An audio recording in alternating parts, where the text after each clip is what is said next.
안녕하십니까, 황효실입니다. 내란 수괴 윤석열, 내란 공범 김용현, 내란 선동 전광훈까지 한꺼번에 법의 심판대에 올려놓은 날이었습니다. 조은석 내란 특검은 어제 결심 공판에서 윤석열에게 사형을 구형했습니다.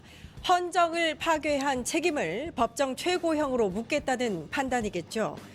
윤석열은 끝까지 잘못을 인정하지 않았습니다. 계엄은 경고용이었다며 책임은 국무위원들에게 돌렸습니다. 자, 이제 판단은 법원의 몫입니다. 사법부가 이 사건을 어떻게 결론 내리느냐에 따라서 대한민국 헌정 질서의 기준이 정해집니다. 다시는 권력을 이용한 내란이 일어나지 않도록 사형만이 답이다. 1월 14일 끝장 뉴스 시작합니다.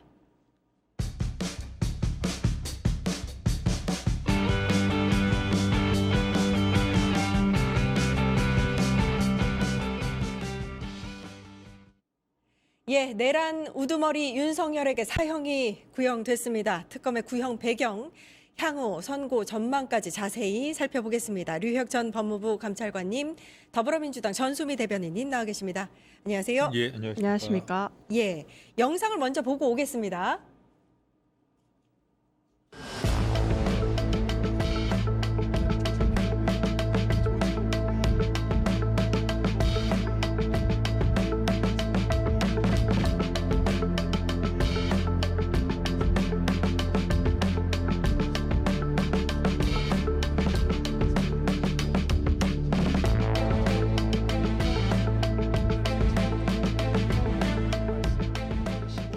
피고인은 반성하지 않습니다.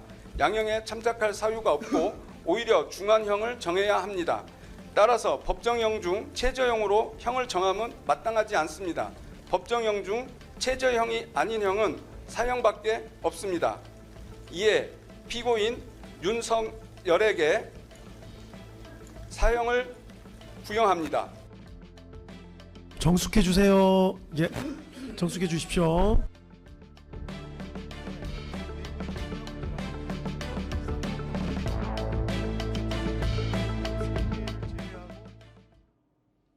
윤석열 피고인에게 사형을 구형합니다. 와, 예. 밤늦게 이 얘기가 나왔었었고. 네네. 감찰관이 여기 나오셔서 예상하시기로는 아마 무기징역을 예. 구형할 것이다 이렇게 말씀하셨었거든요. 예, 저는 뭐 상징성보다는 뭐 어떻게 보면은 기존의 뭐 사형 제도의 운영 방법이라든가 뭐 현황이라든가 이런 걸 고려해 가지고 현실적인 측면에서 그렇게 말씀드렸던 건데 뭐 제 예상이 틀린 게 그렇게 기분이 제가 이런 말씀드려도 되는지 모르겠습니다만 예. 말씀하셔도 그렇게까지 됩니다. 뭐 기분이 불쾌하지 않은 예. 뭐 예측 제가 틀린 점에 대해서 그다지 불쾌하지는 않은 것 같습니다. 예. 이제 사실 그 9일에 결심 공판, 첫 번째 결심 공판 네네. 열리기 전날 특검이 모여서 회의를 했다고 하잖아요. 예. 구형량에 대해서. 그때 이제 보도로 나오기로는 무기징역을 예상하시는 분들이 많았었는데 아마 네. 선택했을 것이다. 왜 사형을 선택을 했을까요? 제가 보기에는 뭐 그때 당시에 그 전반적으로 조은석 특검의 의견이 많이 반영이 됐겠죠. 그리고 사형이나 뭐 논의를 했다면 당연히 사형 아니면 무기 두 가지를 놓고서 논의를 하는 것인데 예. 조은석 특검 혼자만의 의견 때문에 뭐 사형이 구형되었을 수는 없는 것 같고요. 이런 사형이라는 중대한 이 중형을 구형하기까지는 아마 특검 내부에서도 상당히 오랜 시간 논의가 있었을 겁니다. 예. 결국 조은석 특검 혼자만의 생각으로 이렇게 단독 그래 뭐 여러분들이 아무리 그렇게 얘기하더라도 사형이 맞다 이런 식으로 논의가 이루어졌다기보다는 결과적으로 그 논의 과정에서 좀 오랜 시간이 걸리긴 했지만 사형이라는 구형의 필요성에 대해서 어느 정도 구성원들이 다 공감했기 때문에 사형 구형이 이루어지지 않았나 이런 생각이 들었습니다. 예. 그러니까 특검이 설명할 때 대한민국은 사형이 집행되지 않는 국가다. 그렇긴 한데 네. 사형이 구형되고 선고되기는 한다. 네. 그러면서 이 사형 구형이 공동체의 범죄 대응 의지와 사법 정의에 대한 국민 신뢰를 구현하는데 힘이 될 것이다. 뭐 이렇게 발언을 했단 말입니다. 그러니까 특검은 우선 윤석열을 21세기 전두환으로 본 것 같아요. 그래서 그렇게 치환시켰고 결국에는 그 시대보다 지금 더 이런 행위가 위험하다고 봤던 게 전두환이라고 하면 아시겠지만 국민을 살해하고 권력을 찬탈했습니다. 윤석열 또한 이런 내란 외환을 도모함으로 인해서 국민을 살해하려 했고 실제 실행을 했고요. 그다음에 그 계획들이 이제 모두 다 노상원 수첩에서 낱낱이 밝혀졌다는 점에서 21세기 전두환으로 볼 수가 있는 거죠.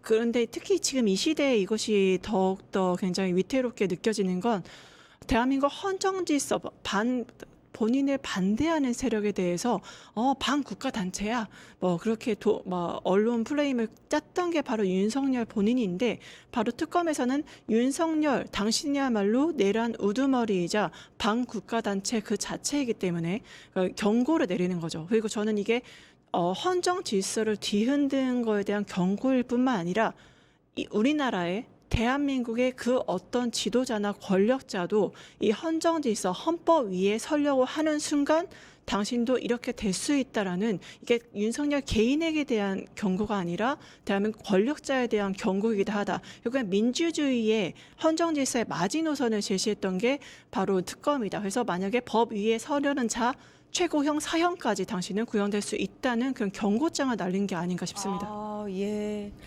감경 사유가 없다고 했던 부분도 저는 굉장히 눈에 띄었어요. 그러니까 법정에서도 계속해서 반성하지 않고 하급자에게 책임을 돌렸다. 네네. 감경할 사유가 전혀 없다. 이렇게 얘기했습니다. 네네. 저도 그 부분을 좀 주의 깊게 예. 봤습니다. 사실 뭐 이 사건의 내용이라든가 이런 거는 뭐 국민 여러분들께서 다 지켜보셨기 때문에 다 잘 아시지 않습니까?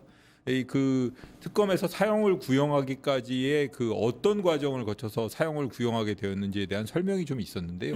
그 부분에 있어서 말씀하신 대로 전혀 자기 잘못을 반성하고 있지 않다. 그리고 도대체 이 사형, 무기, 뭐 여러 가지 형종을 놓고 고려를 해볼 때 감경 사유라는 것이 도무지 존재하지 않는다.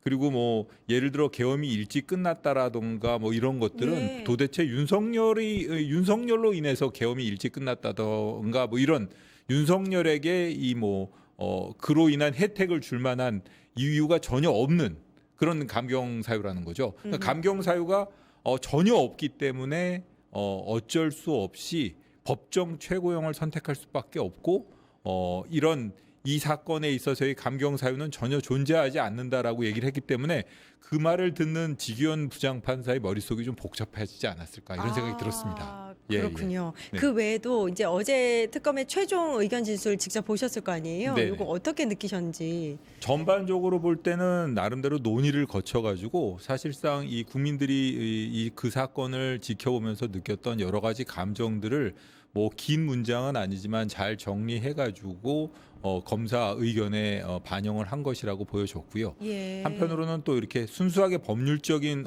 측면만 고려를 할 수도 있겠지만 사실 특검이라는 것이 일반 검찰하고 다른 것이 일반 검찰에서 줄 수 없는 국민적인 그 국민 법감정에 대한 만족감이라던가 물론 지기현 부장은 뭐 절차적 만족감을 얘기합니다만 아하. 특검은 어떻게 보면은 이런 그 우리 국가 사회 헌법 질서에 대한 큰 위해를 끼친 국사범에 대해서 엄정하게 대처해야 할 필요성이 있다는 점에서 출범한 거 아니겠습니까? 예. 그렇기 때문에 국민들이 바라는 그 일반적인 법 감정을 최대한 그 반영할 수 있도록 본인들의 의견을 면밀히 작성했구나 이런 생각이 들었습니다.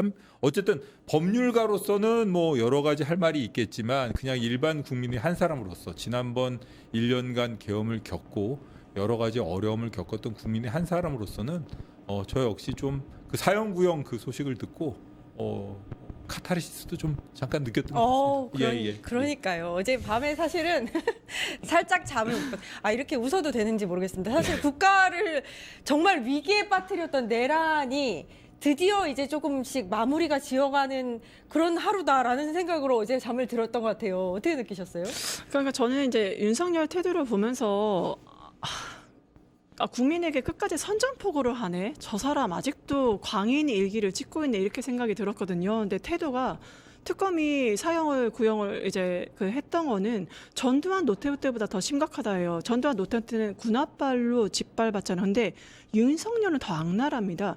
교묘하고 되게 치명적으로 합법이란 테두리 안에서 이거를 계엄을 진행을 했다는 거죠. 그래서 사후적으로 한덕수나 이제 국무위원들 불러서 이거 회의록 작성한 거라던가, 그러니까 법을 아는 법술사기 때문에 법 기술자로서 합법적으로 보이기 위한 교묘한 실체까지 썼다는 점에서 굉장히 이번 계엄은 그 악질적이었고 질이 굉장히 안 좋은 이제 밑바닥을 보여준 행태였다라고 보이고, 또 뭐라고 이제 사형 구형했을 때 뭐라고 정말 말도 안 되는 궤변을 내려놓냐면 민주당이 체제 전복을 하려고 했다. 그래서 내가 막으려고 했던 거다. 이런 얘기를 하고요. 또 특검이 광란의 칼춤을 추고 있다. 이런 프레임으로 끝까지 반성하지 않는 태도로 보이거든요. 전 이러한 태도가 바로 윤석열이 아직도 사형이 구형됐음에도 정신 못 차리고 대국민 선전포고하는구나. 나 잘났어. 나 잘못한 거 없어. 억울해. 그리고 윤핵인 세력들 나 좀 봐주세요. 우리 같이 합시다. 우리 나 사형 구형됐지만 나 굴하지 않아. 뭔 개소리야. 헛웃음키고 이렇게 무시하는 행위 자체가 이제 윤석열이 얼마나 진짜 밑바닥까지 그 이면을 가진 지도자였는지, 저 사람이 잠시라도 우리 대통령인 게 얼마나 치욕적인 역사의 순간이었는지 다시 한번 느끼게 되고, 그래서 계엄 선포한 406일 만에 결국에는 이렇게 사형이 선고될 수밖에 없었고, 심지어 조중동 보수 언론조차도 이러한 윤석열의 태도에 대해서 정말 품격 없는 지도자다 이렇게 말하는 것은 분명히 이유가 있다고 생각됩니다. 예, 어제 이제 구형 이후에 최후 네네. 의견을 이야기를 하면서 이 입법권을 장악을 해서 권력을 독점하고 네네. 장기간 집권할 목적으로 계엄을 예. 선포한 것이다 이렇게 이야기를 했습니다. 정말 이제 그 계엄의 목적만 보더라도 예. 그 헌정사상 정말 최악의 인물이 탄생했다라고도 할 수 있는데, 맞습니다. 예. 말씀하신 대로 구형의 순간 헛웃음을 짓는 윤석열을 바라보면서 정말 너무 어이없었습니다. 예. 그 웃음이 진짜 웃음인지 아니면 뭐 어떻게 보면 겁먹은 사람의 웃음인지는 잘 모르겠습니다만 어쨌든 저도 그 모습을 보면서 좀 여러 가지로 생각이 많이 들었습니다. 사실 그 윤석열 씨 마지막 그 최후 진술을 가만히 놓고 네. 보면 전체적으로 보면은 도대체 있지도 않은 허위 주장을 하는 경우가 많았고요.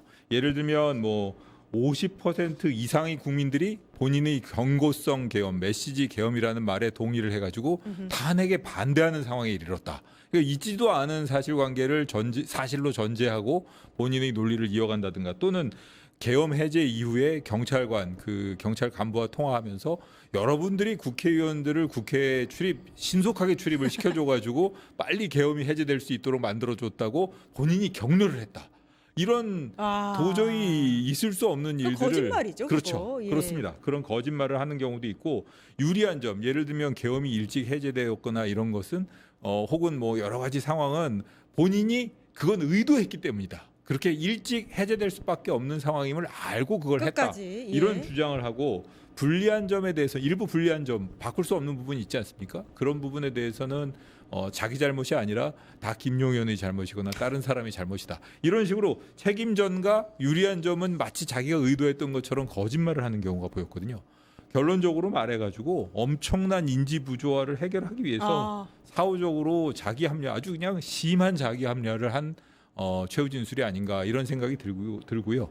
한편으로는 뭐 그 속된 말로 참 정신승리의 표본이다. 정신승리다. 예. 그렇게 예. 얘기할 수도 있는 것 같습니다. 아니 그 예. 최후 진술 들으면서 제가 느꼈던 건 이 사람은 이제는 정말 본인이 이제 경고성 계엄을 했다는 걸 정말 믿고 있는 것 같다라는 그 멘트 하나하나마다 그렇게 느꼈어요. 그렇습니다. 본인이 이 저지른 일과 그리고 본인이 의도했던 대로 이 사실관계가 돌아가지 않고, 그리고 밝혀지는 사실들을 보면 본인의 말이 다 거짓임이 드러나고 있지 않습니까? 그러니까 본인이 그게 거짓이 아니라는 거를 어떤 식으로든 합리화하기 위해서 그런 식으로 계속 이렇게 정신승리하고 있지 않은가 예. 이런 생각이 들었습니다. 예. 그 나머지 이제 김용현 전 장관, 노상원 그 구형에 대해서는 어떻게 보셨어요? 그 김용현 전 국방부 장관의 경우에는 사실 뭐 이 내란이라는 범죄의 경우에는 그 수계, 그다음에 주요 임무 종사, 부하 수행 이렇게 세 단계로 가담 정도에 따라서 형량의 차등을 두고 있지 않습니까? 예. 근데 그런 차등을 두고 있지 않고 전체적으로 내란죄 하나로만 본다면 이 김용현은 어떤 면에서는 그 내란죄의 주요 주모자입니다. 그렇죠. 네, 주모자이기 주모자. 때문에 사실은 그 뭐 수계 대통령이 수계가 되는 바람에 본인이 주요 임무 종사자가 됐지 주요 임무 종사자로 본다면 1번 주요 임무 그렇죠. 종사자 예. 그리고 수계로 본다 해도 공동 수계로 봐도 별 차이가 없을 정도로 맞습니다. 어떻게 보면은 구체적인 실행행위 하나하나를 다 준비했던 사람이거든요. 예. 그렇기 때문에 무기징역의 구형은 적정해 보입니다. 어허. 사실 중형이 선고돼야 마땅하고요. 예.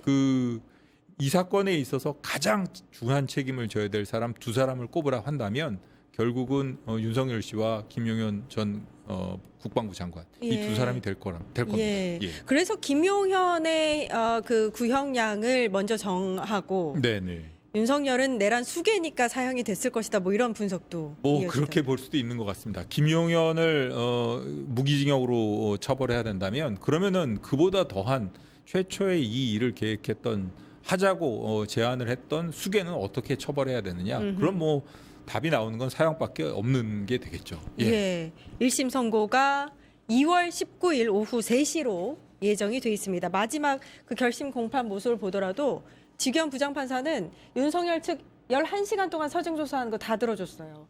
그 선고 제대로 할 것인가에 대한 의문이 모두에게 남아 있습니다. 예, 어떻게 생각하세요? 결국엔 내란에 이제 동조할 것인가, 그러니까 내란을 일으킨 사람은 윤석열이지만, 그 내란에 동조하는 게 이제 지기영 판사와 바로 조희대 사법부로 한다면 12.3 계엄의 밤에 침묵하고 서울 서봉지방법원의 직원들, 판사들에 대해서 온갖 아하. 협박과 어떤 행위가 있었을 때 그렇죠. 거기에 대해서도 침묵하고 지금 지속적으로 나라에 문제가 있는 걸 침묵을 하면서 이재명 대통령, 이재명 행정부가 사법 개혁을 하려고 할 때 대법관 중원이라든가 여러 가지 문제 있는 사안들을 지적을 할 때 그래서 개떼처럼 갈려드는 행태를 보였잖아요. 그러니까 자신들의 가족도 제대로 지키지도 못하고 12.3 계엄의 밤에 침묵했던 게 바로 조희대 사법부라는 점에서 끝까지 내란에 부역하는 부역자로 남을 것이냐 아니면은 국민에게 헌정 질서를 파괴하고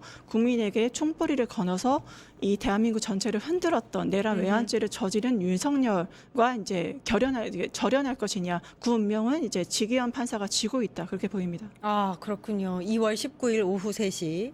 그러니까 아까 맨 초반에 네네. 감찰관님 말씀하셨잖아요. 지기현 판사의 고민이 깊어질 것이다. 네네네. 그렇습니다. 일단 특검이 사형을 구형했고 네네. 대부분의 국민이 만족하는 듯합니다. 예. 선거 어떻게 나올 거라고 보세요? 저는 지금 이게 지기현 부장 머릿속이 좀 복잡할 것 같습니다. 그러니까요. 당연히 유무죄와 관련해 가지고는 뭐 여러 가지 증거나 이런 거에 비춰보면 내란죄에 대해서 유죄 판결은 불가피해 보입니다. 그러면은 사형 무기 둘 중에 하나를 선택해야 되는데 이 특검에서 사형을 구형해 버렸지 않습니까? 예. 그러면은 결국 본인들이 유무죄에 대한 판단뿐만 아니라 양형 판단에서 사형을 하게 된다면 왜 사형을 해야 되는지에 대한 설명이 필요할 것이고요. 무기징역을 선고하게 된다면 사형을 왜 안 하는지 그리고 왜 무기형을 선택했는지에 대한 설명이 필요할 겁니다. 그런 점에 대해서 국민을 충분히 설득할 수 있을 만한 논리라든가 이런 것을 만들어내야 되기 때문에 그런 점과 관련해 가지고도 한 가지 더 고민거리가 생겼다고 해야 될까요? 그러니까 복잡한 것이 생긴 것 같습니다. 그리고 이 지기현 부장의 경우에는 지난번 구속 취소 결정에서도 보여준 바와 같이 네. 언제라도 이렇게 좀 독특한 법논리 이 일반 국민들이 공감하지 않는 법논리라든가 이런 걸 만들어낼 가능성도 있기 때문에 이 양형 논리는 어떻게 구성할지 그 점도 한번 잘 지켜볼 필요가 있지 않나 이런 생각이 듭니다. 아니 재판 소송을 지휘하는 모습도 사실 이렇게 일반적이지는 않아서 정말 특이한 면이 있기 때문에 마지막까지 좀 지켜봐야 될 것 같긴 예. 합니다. 저번에 감찰관님 말씀하셨는데 보통은 판사들이 판결문을 막 그때 쓰지 않고 네네. 매 재판이 있을 때마다 조금씩 써놓는다고 하더라고요. 이제 어느 정도 초안은 잡아놨을 수 있고요. 결국 나중에 이제 합의 과정을 거치게 됩니다. 비공개 과정에서 이제 판사실에서 배석 판사 2명이 있지 않습니까? 네. 합의 과정을 거치게 되는데 그 합의 과정을 통해 가지고 양형이라든가 여러 가지 증거 판단, 유무죄 이런 하나하나의 쟁점마다 결론을 내려갈 거고요. 사실 2월 19일로 날짜를 정해놨지 않습니까? 선고 날짜를. 결심하고 나서 한 달 넘는 기간이긴 한데 물리적으로 사실 선고가 불가능하지 않습니다. 근데 중요한 거는 이 한 달이 넘는 기간 동안 윤석열 측이 가만히 있을 리는 없어 보이거든요. 아, 예를 들면 여러 어떤 가지가 거예요? 가능합니다. 예. 뭐 변론 재개 신청을 한다던가, 뭐 충분한 뭐 소명이 뭐 그때까지 심리가 이루어지지 않았음을 이유로 뭐 계속 뭔가 이의를 제기하고 변론 재개 신청이 대표적인 방법일 것 같고요. 최악의 경우에는 2월 19일 날 선고기일에 출석하지 않을 수도 있습니다. 그럼 어떻게 해야 되나요? 그런 경우에는 이제 1차적으로 출석하지 않은 경우에는 선고기일을 재지정해야 되는데 그러면은 2월 23일이 지금 법원 인사가 예정되어 예. 있다 하더라고요. 그렇기 때문에 그러면은 며칠 만에 다시 한번 선고기일을 잡아야 되는 거 아니냐. 저는 어쨌든 간에 만약에 선고기일을 잡는다고 치면은 2월 10일 전후로 잡아야 하지 않나 이런 생각을 했는데 이거를 한 4주 정도를 넘어서 가지고 2월 19일을 잡아놓다 보니까 과연 그 인사 전까지 최종 선고에 달할 수 있을지 이런 걸 한번 좀 계속 좀 걱정스럽지만 좀 지켜봐야 될 것 같습니다. 와, 예. 선고일에 나타나지 않으면 정말 방법이 있습니다. 그런 경우가 종종 있습니다.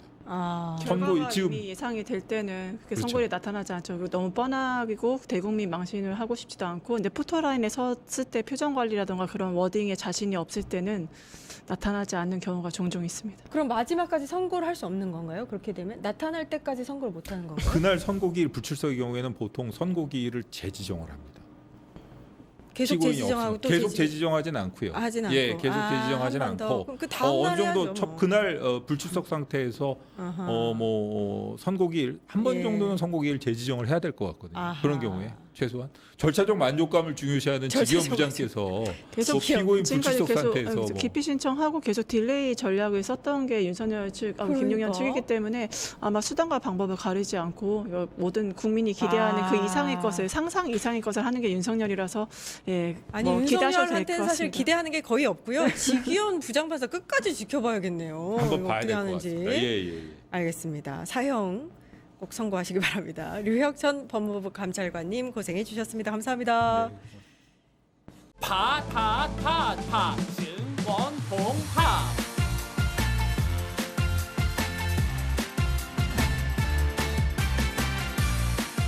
이제 저녁 8시 30분 퇴근 후 퀴즈 한판 혼자 하지 마세요. 같이 해요. 매일 저녁 8시 30분 많은 참여 바랍니다.